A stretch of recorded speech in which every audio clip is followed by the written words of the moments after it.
Historical records indicate that the individual recognized as Pol Pot was born in the village of Prek Sabav, located in northeastern Cambodia, under the name Salath Sar, during the latter part of the 1920s. Although official records indicate his birth date as May 25, 1928, alternative accounts place his date of birth on May 19, 1925, more than 3 years earlier. Considering the age at which Salath commenced his formal education, the latter part of 1928 appears to be the more probable date. Prior to this, he was referred to as Salath Sar for more than 3 decades. However, as we shall see, the appellation Pol Pot was a revolutionary alias that he progressively adopted in the 1960s. It was one of several aliases he would later adopt, but it remained his most recognizable. Sar was the 8th child of pious Buddhist Sok Nem and a relatively affluent farmer of Khmer and Chinese descent in the Prek Sabav region. His father, Salath Fem, was of mixed Khmer and Chinese heritage. Prek Sabav, both historically and presently, was a modest fishing community situated on the Sen River. Salath Fem, who possessed a modest herd of cattle and more than 20 acres of rice paddies, was among the wealthiest inhabitants of the district. Consequently, he was the progenitor of the revolutionary figure Pol Pot, who was born into an affluent upper-middle-class family. This is an essential detail to bear in mind when assessing his subsequent ideologies. Any analysis of Pol Pot's life and career must be situated within the broader historical context of Cambodia, given the country's turbulent past during the period when the Roman Empire was declining and the Middle Ages were emerging in Europe. Cambodia, situated in Southeast Asia, was formerly a part of several regions, one of which was contemporary Thailand. Thailand, despite assimilating aspects of Indian culture, had its foundations in Buddhism, not Hinduism. The Khmer Empire, named after the Khmer-speaking people of the region, began to emerge in Cambodia in the 9th century. Over the succeeding centuries, it rose to become the most powerful state in Southeast Asia. Its capital, Angkor Wat, may have been home to nearly 1 million people between the 12th and 13th centuries. However, the Khmer Empire declined, and by the 16th and 17th centuries, Cambodia had become a province of Cambodia. It is unsurprising that the kingdom was swiftly assimilated by the French into their expanding colony of French Indochina in 1867. However, the monarchy remained in power as a puppet government maintained by the French during the relatively peaceful transition to colonial rule. Consequently, Pol Pot was born and raised in Cambodia, which was a French protectorate despite having reaped some benefits from European dominance due to marginally improved living standards. As an illustration, during the roughly 8 decades following the establishment of French rule, the population of Cambodia increased by more than 4-fold, from just under 1 million individuals in the early 1900s to well over 4 million by the mid-20th century. Pol Pot's family maintained notable affiliations with the Cambodian government, including the royal family. It was via these connections that the young Sar secured a novice monastic position at the Buddhist monastery of Wat Botum Vadai, located in the capital city of Phnom Penh, in 1934. During his sojourn, he acquired knowledge of Buddhist doctrines and literature. However, his exposure to a strict system of discipline perhaps had the most profound effect. Subsequently, he was transferred to a Roma monastery. Despite his prior lackluster academic performance and preference for sports over academics, he graduated from primary school in 1941, 2 years later than expected. However, his familial connections and privileges continued to benefit him, and he was admitted to a prestigious new boarding school supported by the Cambodian monarchy in 1942. He would remain there until 1947, once more indulging his academic ambitions. Concurrent with Pol Pot's educational pursuits, Cambodia experienced a profound political transformation. French colonial dominion in Southeast Asia was significantly waning due to the outbreak of World War II in Europe in the autumn of 1939. Leveraging this circumstance, the neighboring Kingdom of Thailand launched an invasion of Cambodia and Laos in October 1940, successfully seizing some border provinces from the French. Then, in April 1941, King Sihanouk, an 18-year-old puppet monarch of Cambodia, passed away. He was succeeded by the French, who had deemed King Monavong, his designated successor, more amenable to their rule than Prince Monireth, Sihanouk's 18-year-old counterpart. However, Sihanouk's performance fell short of expectations. As the Second World War unfolded in Eastern Asia and the Pacific, Cambodia was invaded by the Empire of Japan almost as soon as he ascended to the throne. Cambodia was then occupied for 4 years. As the war neared its conclusion in 1945, Sihanouk proclaimed Kampuchea an independent kingdom in March 1945. However, this declaration was short-lived, as French colonial rule was swiftly reinstated in October 1945. This brief experiment in independence foreshadowed the subsequent period of occupation that followed. In the years subsequent to the Second World War, however, Pol Pot's trajectory progressively distanced him from Cambodia entirely. Having discontinued his baccalaureate and boarding school without completing his education, he enrolled in a carpentry course at the Technical College in Phnom Penh in 1948. Considering his familial background, Pol Pot could have been anticipated to pursue an alternative career trajectory. Therefore, embarking on vocational training as a carpenter would have been considered a misstep. However, in the months that followed, it appeared that his privilege had benefited him once more, as Pol Pot's academic deficiencies went unnoticed, and in 1949 he was granted a prestigious scholarship to attend an advanced engineering school in Paris, the capital of the French colonials, located far away in Europe. During that era, it was customary for the French to extend educational invitations to the offspring of affluent colonial families so they could pursue their education in France. The objective was to instill in young men such as Pol Pot an appreciation for the virtuous aspects of French society and motivate him to prefer French rule over independence in countries like Cambodia. This is precisely how Pol Pot arrived in Paris in 1949. Nevertheless, the post-war political environment in Cambodia prevented him from achieving this goal. Prior to scrutinizing Pol Pot's sojourn in Europe, it is imperative to delve into the circumstances that transpired within Cambodia during the late 1940s and early 1950s. Following the conclusion of World War II, King Sihanouk had effectively secured certain concessions from the French government, which would afford Cambodia increased autonomy. Initial elections for a domestic parliament were conducted in the nation in 1946, and in May 1947, a novel and contemporary constitution was ratified for the country. In the subsequent years, discussions persisted regarding the provision of Cambodia with a more comprehensive form of autonomy. This development was subsequently influenced by developments in other parts of Indochina. Commencing in December 1946, the French initiated a military conflict in adjacent Vietnam against insurgents seeking independence from French Indochina. This conflict, known as the First Indochina War, persisted until 1954 and spilled over into neighboring Laos and Cambodia. It marked the inception of a protracted period of instability in the region. However, the concessions that Sihanouk persistently secured during the late 1940s were perceived as insufficient.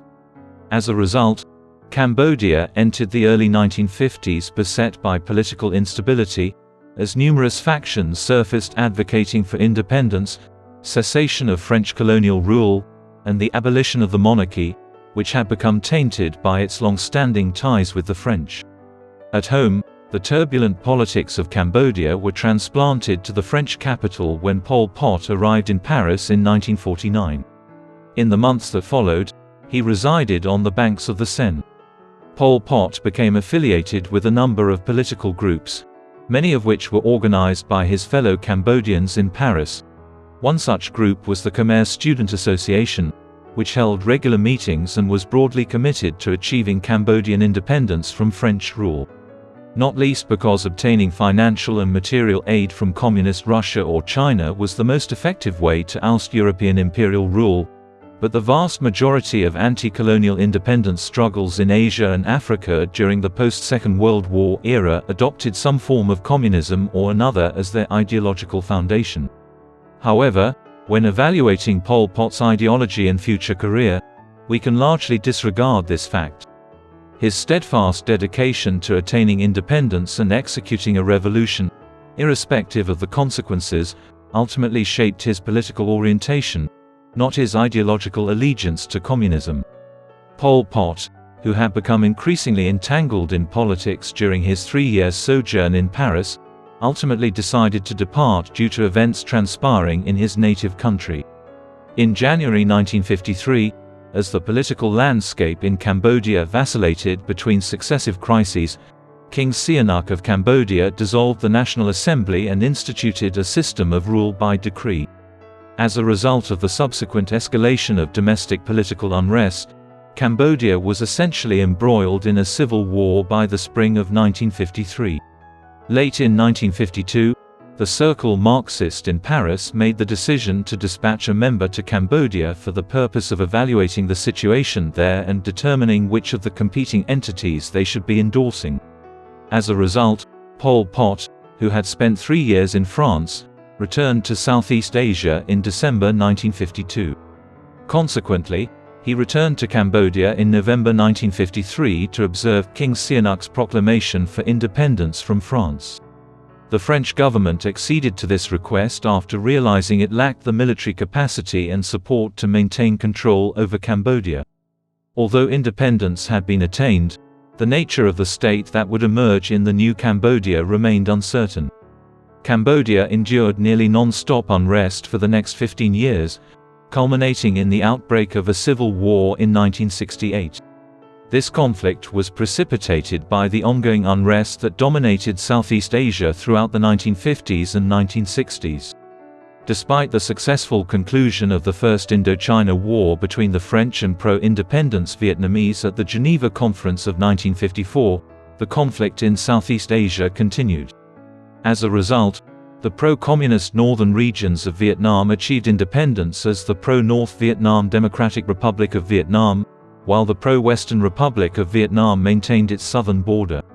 However, the Geneva Conference's legacy continued to linger long after the dust settled.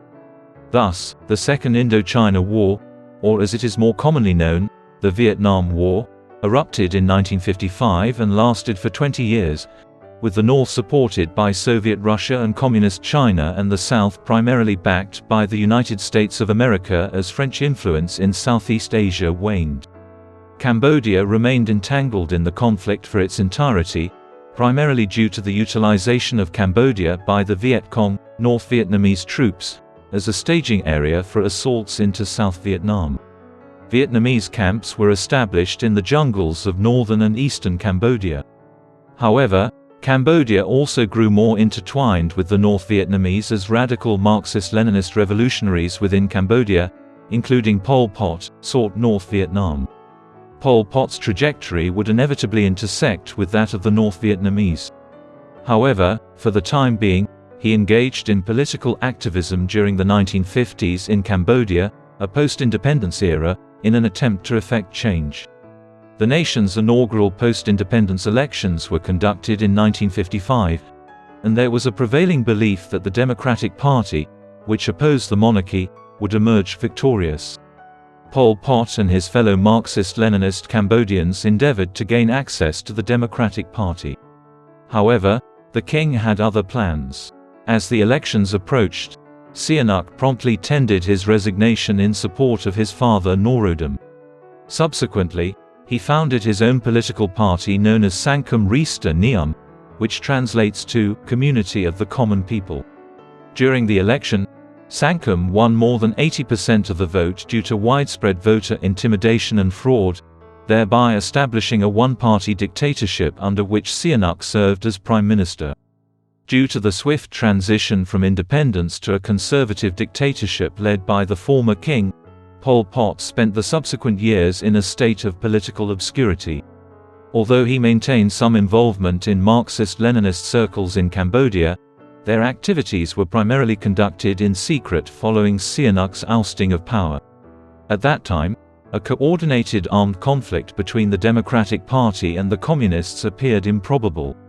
Senior Democratic Party members were subjected to public humiliation and physical assaults during an ostensibly official debate in August 1957.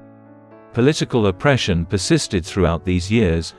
By the end of the decade, resistance to Sihanouk's dictatorship had been drastically reduced. Thereafter, events began to alter. The Kampuchean Labour Party, an organization originating from the Marxist-Leninist Cambodian movement, was founded in 1959.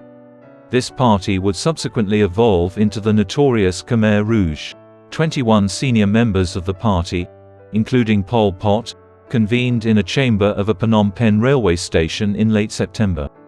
At this gathering, a resolution was reached to rebrand the party as the Workers' Party of Kampuchea, and duties were assigned in accordance with the new name. Tu Samith was appointed General Secretary, and his ally Nuon Chi was designated as his deputy.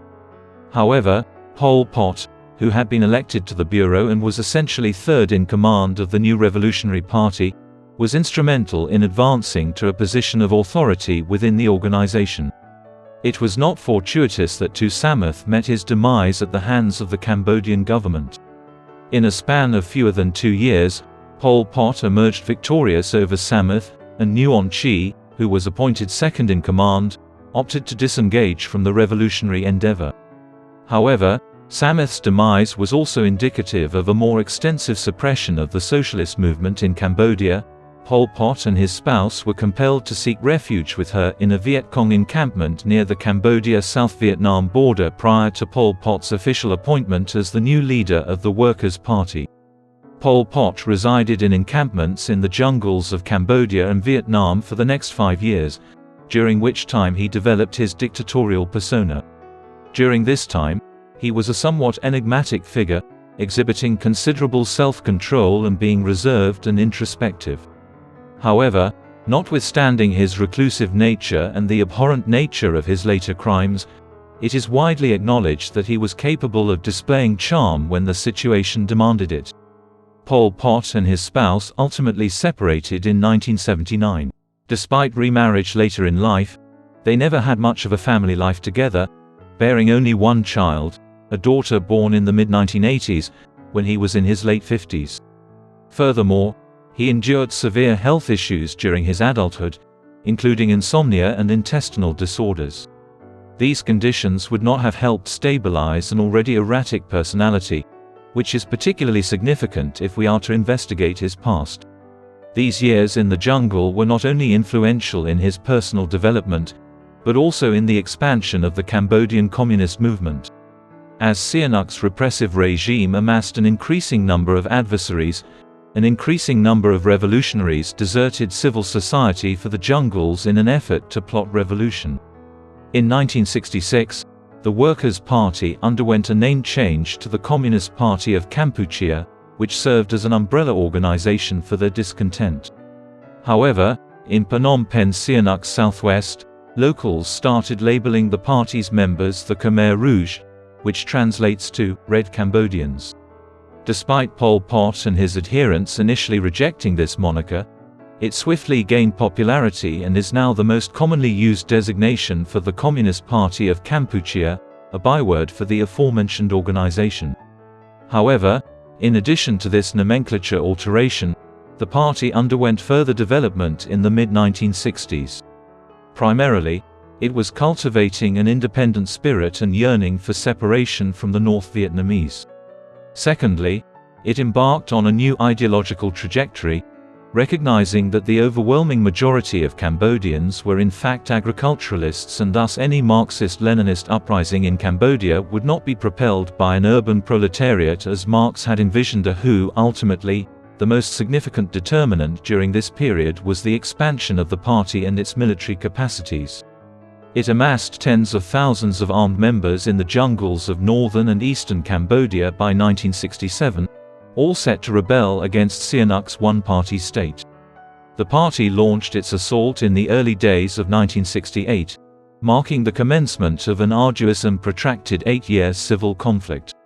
The Cambodian Civil War commenced in January 1968, when an army base at Bay Damran, situated south of Battambang, the regional capital of northwest Cambodia, was stormed by Pol Pot's insurgents.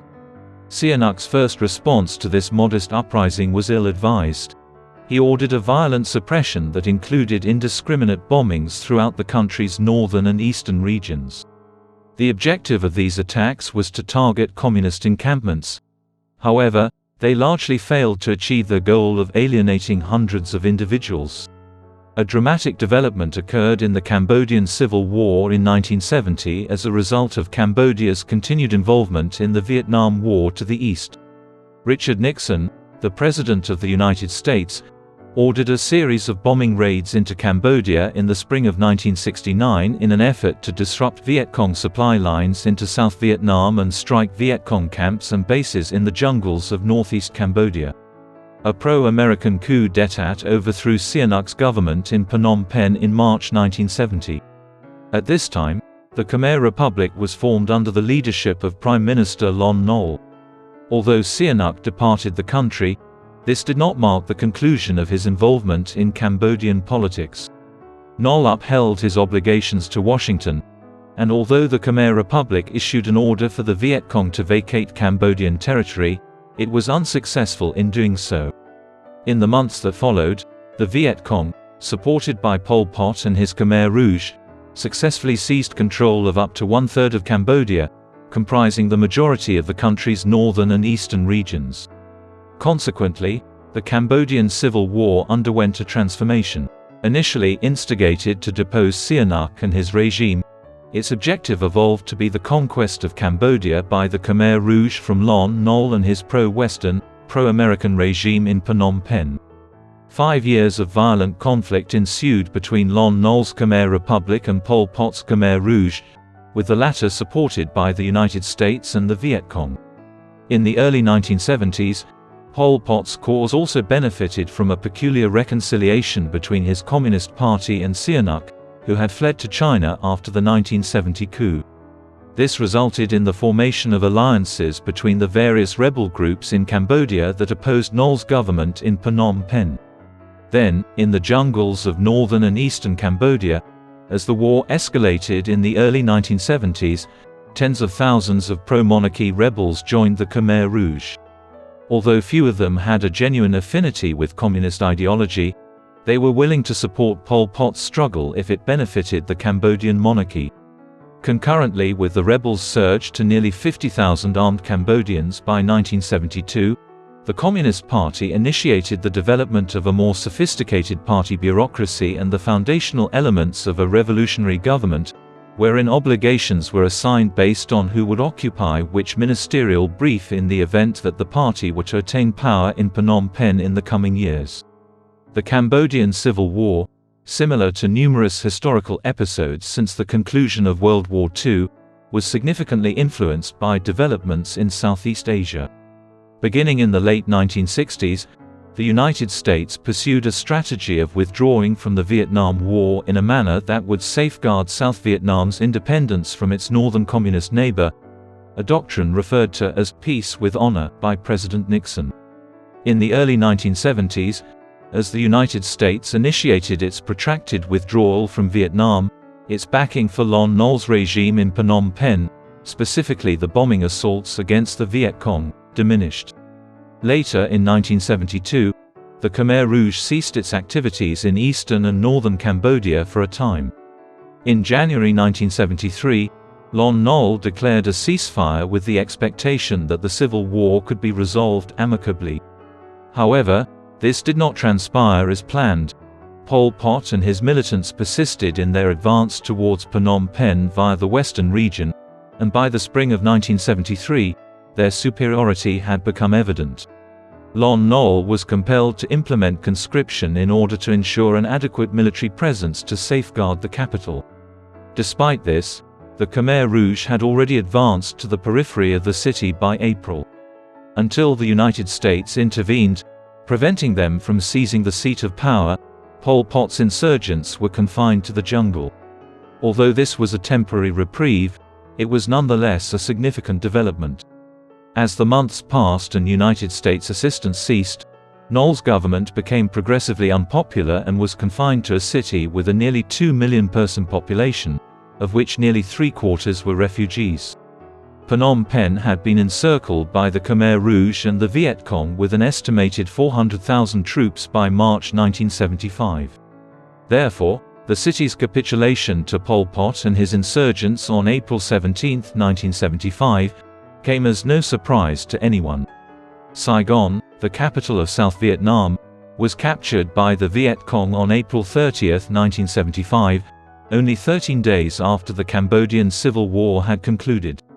In the spring of 1975, Western attempts to impede the spread of socialist regimes in Southeast Asia were a dismal failure.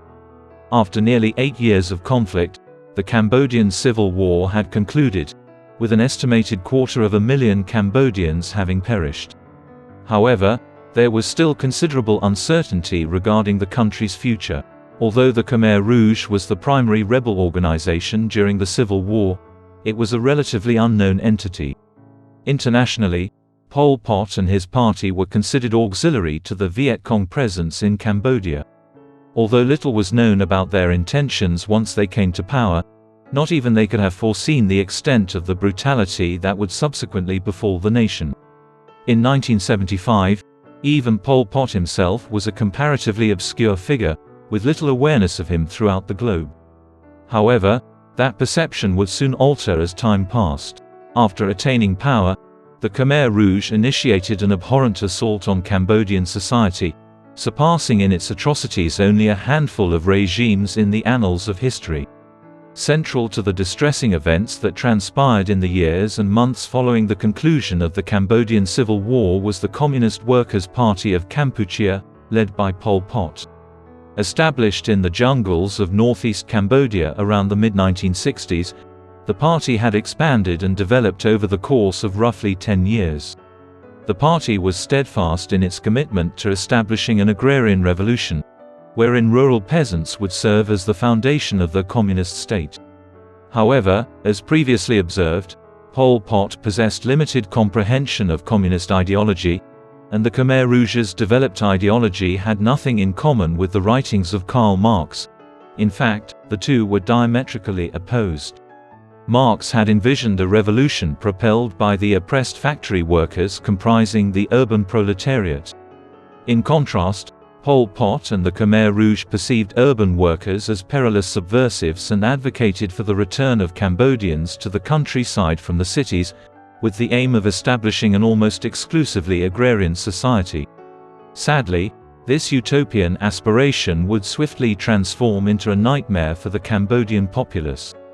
Pol Pot arrived in the capital on April 20, 1975, shortly after it was captured in April 1975.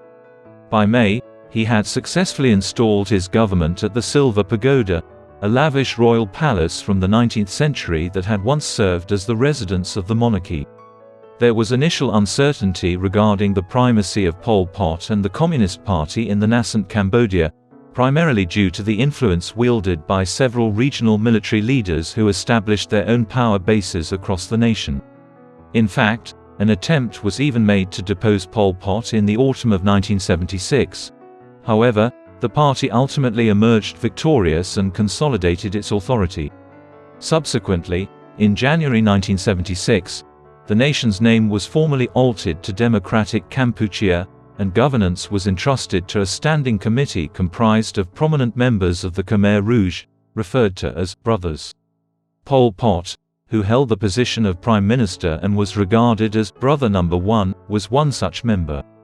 Former King Sihanouk was briefly integrated into the government as a strategic maneuver to avert opposition to the Nazium, but he tendered his resignation in the spring of 1997.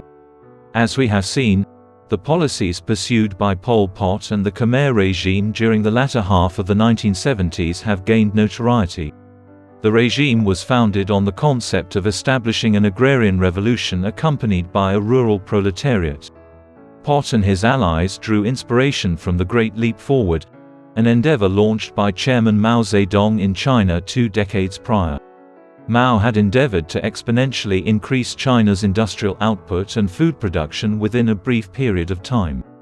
The Great Leap Forward was an utter failure that is believed to have caused the deaths of 50 million Chinese people in the space of 5 or 6 years. However, Pol Pot and the Khmer Rouge, undeterred by this abhorrent record, continued to employ similar strategies in an effort to increase Cambodia's agricultural and manufacturing capacities exponentially. The overarching objective was to establish Cambodia as a self-sufficient nation, dependent solely on Vietnam for the necessities.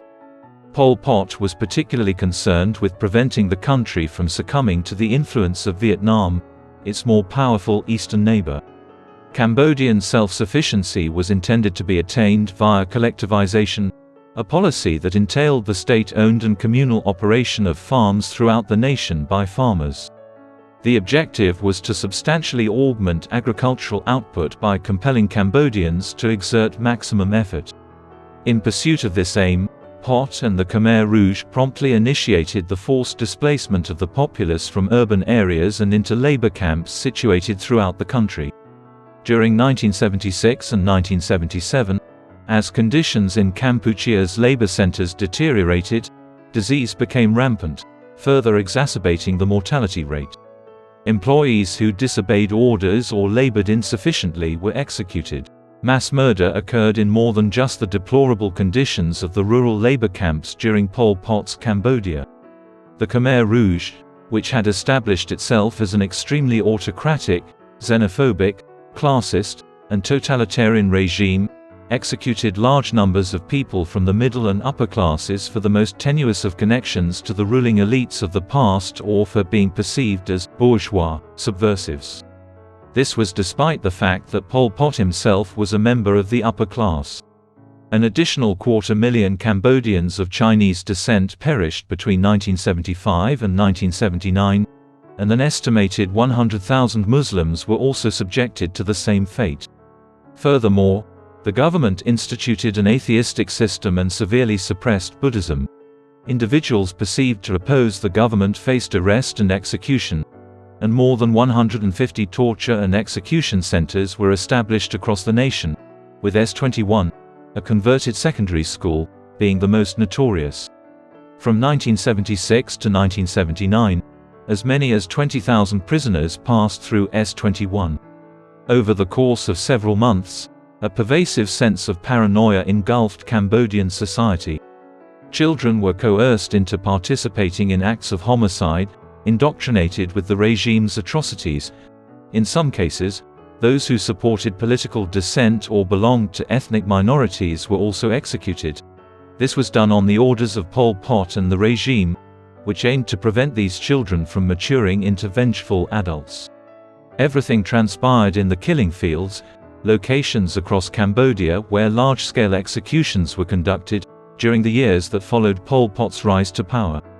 In lieu of projectiles, individuals were occasionally terminated at these locations utilizing sharpened bamboo, scythes, and pickaxes. Certain individuals who were to be executed were compelled to excavate their own graves.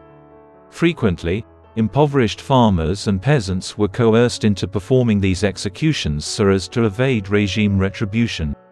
The Khmer Rouge's unbridled terror and devastation of life were of such magnitude that by the conclusion of the 1970s, an estimated 1.7 to 2.2 million Cambodians out of an approximate 8 million person population had perished.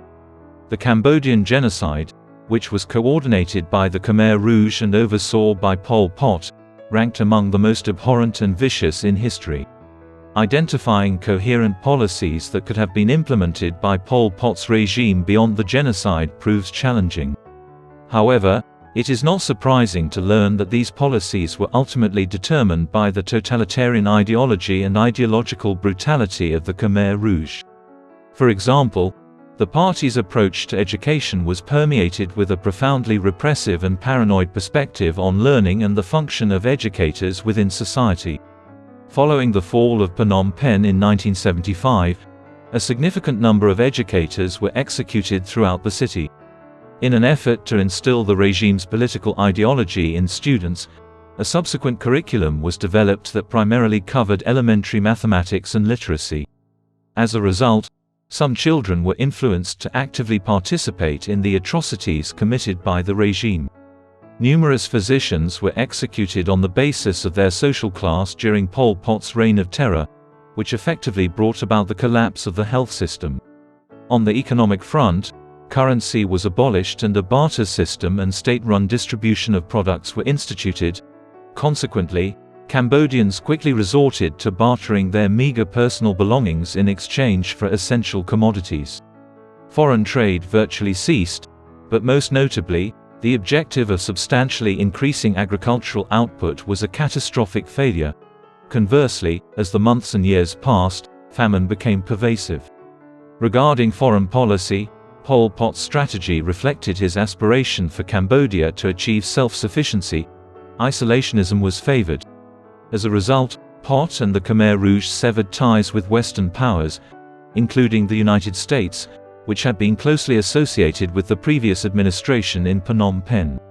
The states with which Pol Pot forged amicable relations were frequently governed by autocrats himself, such as Romania's Nicolae Ceausescu.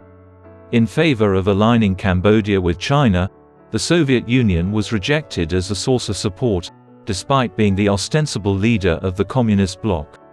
Chairman Mao pledged more than $1 billion of Beijing's funds in aid to assist in the reconstruction and development of Cambodia following the Civil War. Additionally, numerous military and civil advisors were dispatched to Southeast Asia to offer guidance on the economic development of Cambodia. However, the relationship between the two countries deteriorated significantly over time. After the conclusion of the Civil War, relations between Cambodia and a unified Vietnam rapidly deteriorated. Attempts to resolve border disputes between the two nations failed during negotiations in the summer of 1976. Subsequently, relations significantly thawed. Cambodians were oblivious to the fact that the communist regime in Vietnam would provide a form of salvation for the people of Pol Pot's Cambodia in the near future. By 1978, relations between Cambodia and Vietnam had reached a critical juncture. In December of the previous year, the Vietnamese army had deployed tens of thousands of soldiers across the border to disputed areas and severed ties with Phnom Penh. However, the Vietnamese withdrawal was swift and completed within the first few weeks of 1978. In retaliation, Pol Pot issued directives for military campaigns along the border region. Although the conflict had not yet formally begun, this disturbance served as catalyst for the emergence of opposition to Pol Pot and the Khmer Rouge within Cambodia. Due to the widespread anarchy and barbarism that characterized the nation, a number of regional military commanders were presently traversing the country in an effort to establish a greater distance between themselves and the regime. As an indication of his growing desperation, Pol Pot courted Sihanouk, who remained under house arrest, to lend his support to the regime in an effort to bolster his position. The conflict broke out in December 1978 as planned. The Vietnamese initiated a full-scale invasion of Cambodia on Christmas Day 1978, marking the beginning of the Vietnamese-Cambodian War. More than 150,000 Vietnamese troops, under the leadership of seasoned military commanders and including seasoned veterans from the protracted Vietnam War, poured across the border. The invaders swiftly encircled the country, capturing northeast Cambodia by the conclusion of 1978. Subsequently, the main Vietnamese forces initiated their approach to Phnom Penh on New Year's Day.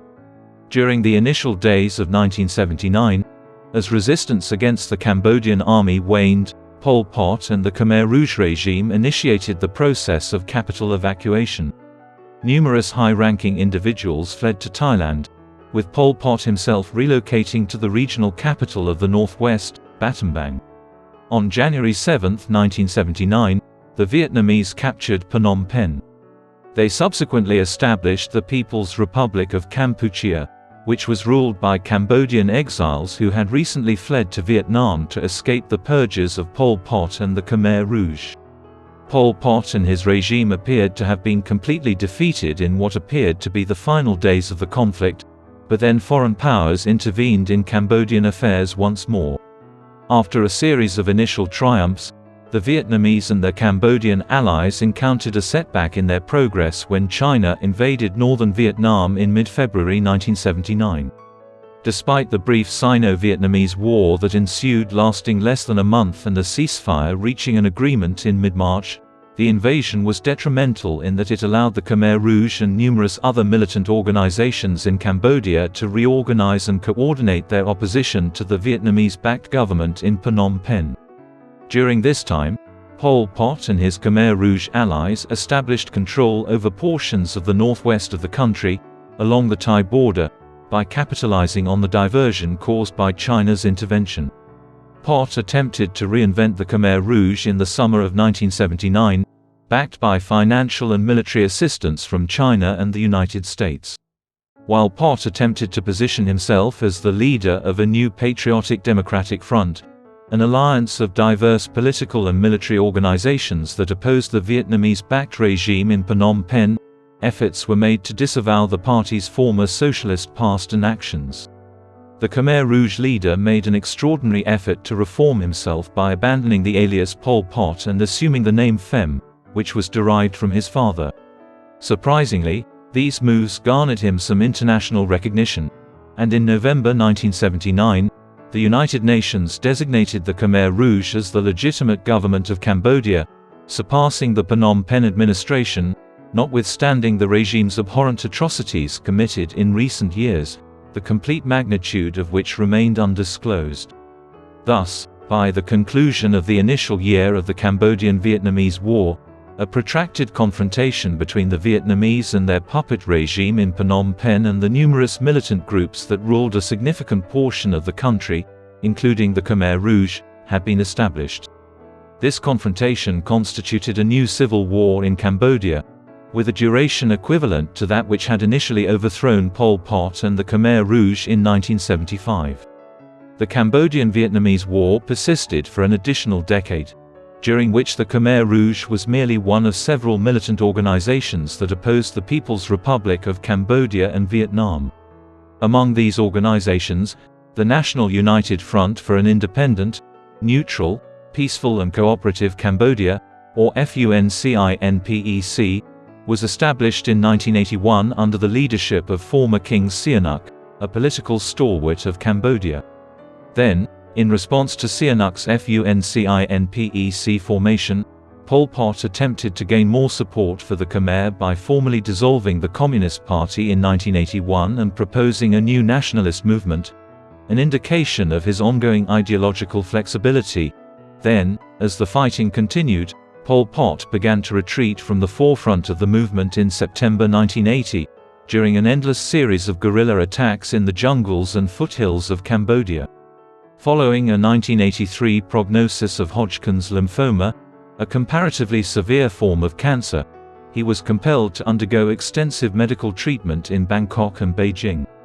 During the protracted duration of the war in the late 1980s, Pol Pot began to communicate with political factions both domestically and internationally that, should the conflict conclude, his only desire was the Vietnamese withdrawal from Cambodia. At least, he maintained this position. As was customary, this assertion emerged predominantly as a result of broader geopolitical conditions. The Communist bloc experienced a decline on a global scale and the Cold War was nearing its conclusion by the conclusion of that decade. Concurrently, Vietnam, which had been largely marginalized from the international community since the 1970s, resolved to terminate its involvement in Cambodia. In September 1989, the last of its troops had been completely withdrawn from Cambodia.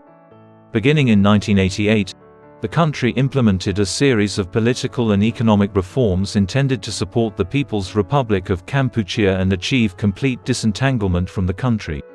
Following the proclamation of a ceasefire in 1990, peace negotiations commenced among the diverse factions within Cambodia in an effort to identify a viable course of action for the country's stabilization. Notwithstanding the atrocities committed during the Khmer Rouge regime from 1975 to 1979, which was led by Pol Pot, these negotiations would involve Cambodian participation. During the subsequent negotiations, Pol Pot chose to remain in a secluded area near the Thai-Cambodian border. Instead, he sent Khieu Samphan, a close associate of his from the Khmer Rouge, to Phnom Penh to represent the party. The discussions in this capital primarily revolved around Samphan, Sihanouk, and Hun Sen, the leader of the pro-Vietnamese faction. Samphon adopted an antagonistic stance in the capital, asserting that the Khmer Rouge was unwilling to disarm its military forces in western Cambodia. Pol Pot, like the Khmer Rouge, met his demise at this juncture. Sihanouk negotiated a coalition with Sen, and the resulting unified government launched an offensive against the Khmer Rouge in western Cambodia. Although the government's initial advances were repelled by a counteroffensive initiated by Pot during 1994, the party continued to experience a growing attrition of its forces in Cambodia in the months that followed. During its final stages, the Khmer Rouge occupied a small portion of the border region with Thailand with a few thousand troops at most. Despite its weakness, the Cambodian government did not completely vanquish the party that had terrorized its country since the 1970s until 1999. Pol Pot, nevertheless, did not survive to witness the Khmer Rouge's final defeat. The individual initially identified as Saleth Sar during his youth in the 1920s and responsible for inflicting immeasurable human suffering throughout his native land passed away in 1998. However, his demise had occurred just prior to that date. At a time when the Khmer Empire was experiencing its most dire circumstances ever, the remnants of a party turned against its leader in 1997. Paranoia and internal strife beset the leadership in the uncharted regions of western Cambodia. Amidst this, Pol Pot and his family were placed under house arrest by a rival faction led by Tarmok in a party coup that occurred in the summer of 1997. At that juncture, Pol Pot's prognosis was bleak. He had a cardiac condition and a stroke had rendered him partially paralyzed and oxygen dependent on a regular basis. Furthermore, his cancer persisted, and in the absence of efficacious medical treatment, his condition was rapidly deteriorating. The ruins of an individual whom the Khmer Rouge tried in July 1997 comprised an act of remarkable hypocrisy. He received a life sentence from the party he had personally guided for more than 3 decades. However, that sentence was commuted in the near future. Since Pol Pot's death in his sleep on April 15, 1998, from myocardial infarction, there have been lingering suspicions that he committed suicide to evade extradition to the United States for trial. 6 days after his demise, on April 21, 1998, he was cremated in a Buddhist ceremony. With this, one of the most brutal dictators of the 20th century came to an end. He bequeathed a nation tainted with landmines, a troubled past, and a predominantly autocratic government. Undoubtedly, Pol Pot emerged as one of the preeminent villains of the 20th century, a period rife with such figures. However, what distinguishes Pol Pot is the monstrous brutality with which he and the Khmer Rouge committed the Cambodian genocide from 1975 to 1979. As is typical in totalitarian regimes, the regime turned against everyone within its borders during this period. Foreigners and political dissenters were singled out in particular. However, Pot and his followers completely betrayed their compatriots, executing hundreds of thousands of Cambodians in mass labor camps in a mad dash for agricultural productivity that resulted in the outbreak of famine. Consequently, in the late 1970s, Pol Pot's regime executed or murdered approximately 1 in every 4 Cambodian citizens in less than 5 years. It should not come as a surprise that by 1979, the United Nations and the Red Cross had already issued statements claiming that Pol Pot and his regime were responsible for the imminent destruction of Cambodian society. The cessation of the irrational and abhorrent killings was solely due to the Vietnamese intervention that year. This is Pol Pot's lasting legacy, and it is difficult to find any justification for it. What is your assessment of Pol Pot? Did he possibly represent the most authoritarian regime of the 20th century? Kindly provide your feedback in the remarks section. Until then, we appreciate your attention.